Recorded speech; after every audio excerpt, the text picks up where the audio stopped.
want you to hit me as hard as you can.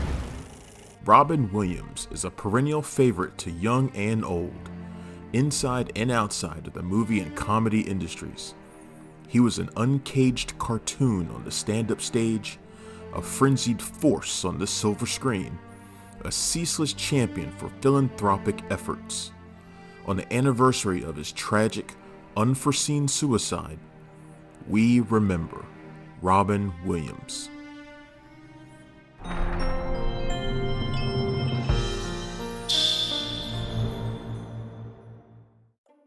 Robin McLaurin Williams was born on July 21st, 1951 in Chicago.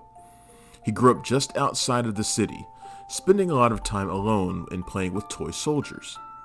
His family eventually settled in California, where he completed high school in 1969, still carrying some of the weight of being bullied as a child. His comedic tendencies helped, quote, bridge the gap between rejection and acceptance, being named by his peers as the funniest student and also voted as class president. Although his peers did also name him least likely to succeed. It was during this time he developed an affinity for performing. In 1973, Williams enrolled in the prestigious Juilliard School. Here he met Christopher Reeve, who he would eventually be roommates with. The soon-to-be Superman likened his energy to an untied balloon, linking to a style that Williams would later call hyper-comedy. But Williams wasn't exclusive to comedy, as he performed in some dramatic works by playwright Tennessee Williams. Still, it was comedy most embedded in him, performing mime routines at nearby Central Park and studying his key influences, Jonathan Winters, Richard Pryor, and Peter Sellers, who Williams particularly admired for his multiple roles in Dr. Strangelove. Robin Williams left Juilliard before graduation. In 1976, Williams moved to San Francisco to truly hone his stand-up comedy, and also experiment, as with many of his peers, with drugs, taking a particular liking to cocaine. His biggest break up to that point came soon after, performing at Mitzi Shore's The Comedy Store. He would continue developing his craft, even landing a spot on idol Richard Pryor's short-lived variety show. If there's one kind of character ill-fitting for the world of Happy Days, it's an alien. But creator Gary Marshall, wanting to capitalize on the Star Wars era space craze, needed just that. The role of Mork from Ork immediately went to Williams after sitting on his head in a chair during the audition. The character was an instant hit, and later that year Mork and Mindy premiered. In its debut season, Williams earned both a Golden Globe win and his first Emmy nod. He wouldn't receive another for acting until a guest spot on Homicide: Life on the Streets in 1994. He also got to share the screen with one of his idols, comedy great Jonathan Winters, while also developing a lifelong friendship with co-star Pam Dawber. The 4 years of Mork and Mindy's run was a pivotal period for Williams, with great successes, upsetting failures, and staunch artistic principles playing out in front of wide audiences.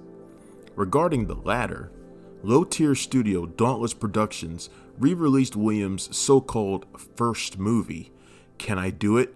Till I Need Glasses? With more of his footage, giving the comedian top billing despite still only appearing in 2 segments. Williams sued for false and misleading advertising, eventually winning out and proving he cared deeply for how he would be represented in the media. In 1979, Williams won the Grammy for Best Comedy Album for his debut, Reality, What a Concept, edging out some of the biggest names in the field, including Steve Martin and Richard Pryor. He would go on to win 3 more times. After first seeing him on the stand-up circuit, David Letterman, who frequently had Williams on as a guest, related a sentiment surely shared by many at the time after seeing him perform. Quote, they're going to have to put an end to show business because what can happen after this? There, too, were busts. In 1980, Williams landed his first lead role in Robert Altman's Popeye, with the star playing the titular spinach-chugging sailor alongside Shelley Duvall's Olive Oil. Although a financial success, the movie is considered a botched flop. One contribution to this was that Williams took the character's trademark finicky mumbling to an extreme, being forced to re-record all of his dialogue since it all sounded, according to Williams, like a, quote, killer whale farting in a wind tunnel. Williams was much more restrained in the John Irving adaptation, The World According to Garp, garnering far more praise than with Popeye. A series of other efforts, like Moscow on the Hudson and Club Paradise, came after, seeing both tepid and panning reviews. In 1986, Williams co-hosted the HBO special Comic Relief USA with friends Billy Crystal and Whoopi Goldberg. The benefit, established to combat and raise funds for homelessness in America, marked a key moment in Williams' ongoing contributions to philanthropy. Through his life, Williams collaborated with dozens of causes, including the Live Strong Foundation, the Christopher and Dana Reeve Foundation, and St. Jude Children's Hospital, not to mention his numerous USO tours where he entertained troops all over the world. Such acts would be on full display in his motion picture breakout, 1987's Good Morning Vietnam, in which he portrayed the real-life Adrian Cronauer, although he took many liberties with the more straight-razor DJ. The performance is quintessential Robin Williams, with his on-air riffs being fully improvised, something he perfected even back on Mork and Mindy, in which some scripts left out lines reportedly reading instead, quote, Robin does something here, unquote. Director Barry Levinson likened his natural abilities with the microphone to watching Fred Astaire dance. For this turn, Williams earned his first Academy Award nomination. But Williams wouldn't be shoehorned into playing the manic clown. In addition to reining in his ad-libbing tendencies for an off-Broadway production of Waiting for Godot, alongside Steve Martin, Williams' next major role was that of a Carpe Diem promoting professor in 1989's Dead Poets Society. For his deep, inspiring, emotional performance, Williams earned his second Oscar nomination. Williams continued balancing his career with both comedies and dramas. The most revealing embodiment was in Steven Spielberg's Hook, which, while a critical disaster, allowed Williams to charmingly display the very adult versus child balance his career had been.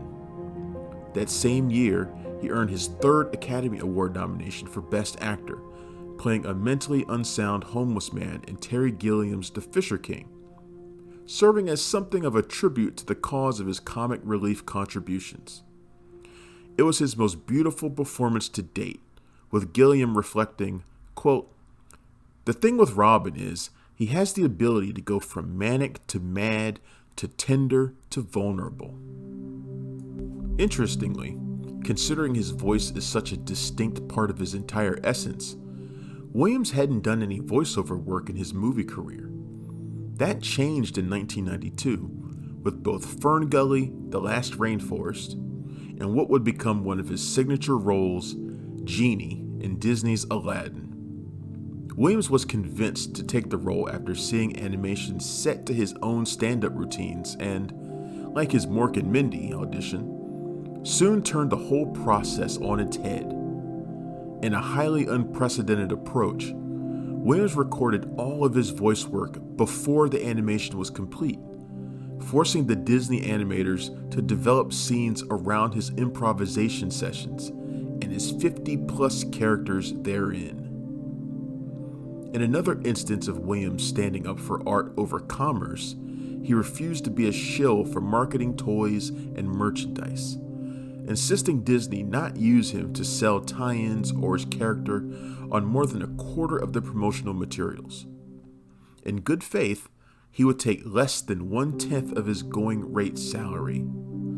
Disney blatantly disregarded this, forcing a multi-year rift between the actor and the studio.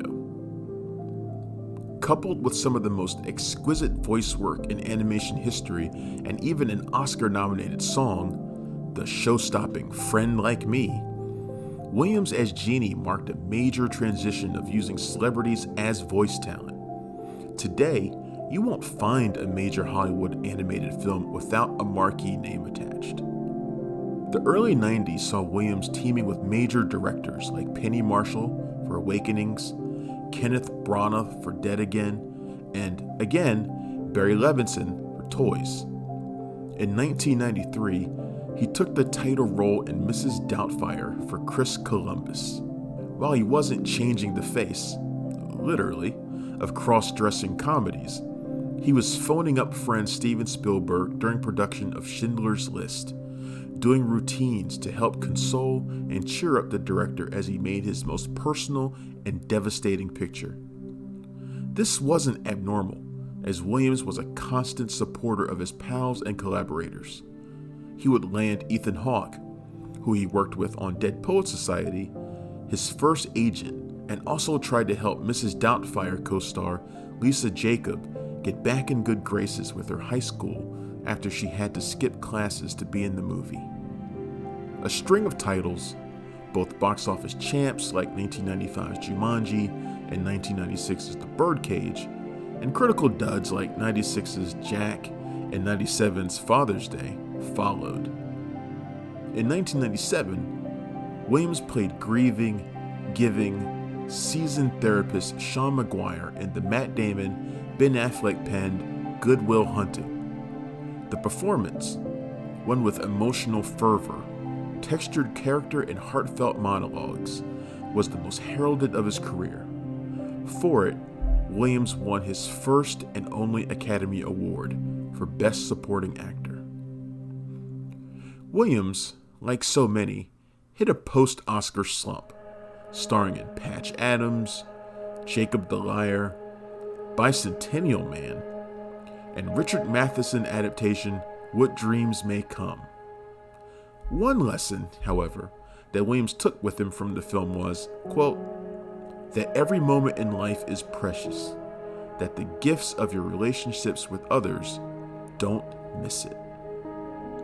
2002 was a banner year for Williams, who began digging deep into both the demented side of the human psyche and the more demented side of dark humor, starring as an alcoholic kid show host in Death to Smoochie, a crime-writing serial killer in Insomnia, and a creepy family stalker in 1 Hour Photo.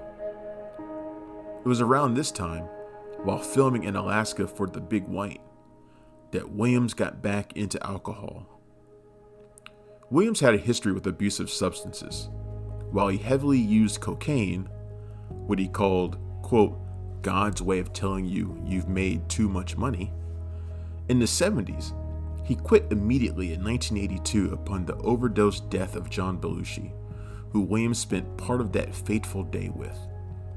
This was when he turned not just to focusing on his career, but one of his many hobbies, cycling, which he called, quote, mobile meditation.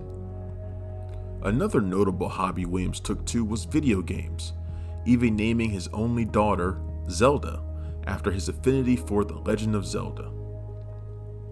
Williams continued to perform, lending his talents to commercially successful movies like Happy Feet and the Night at the Museum series, the third of which would be released posthumously.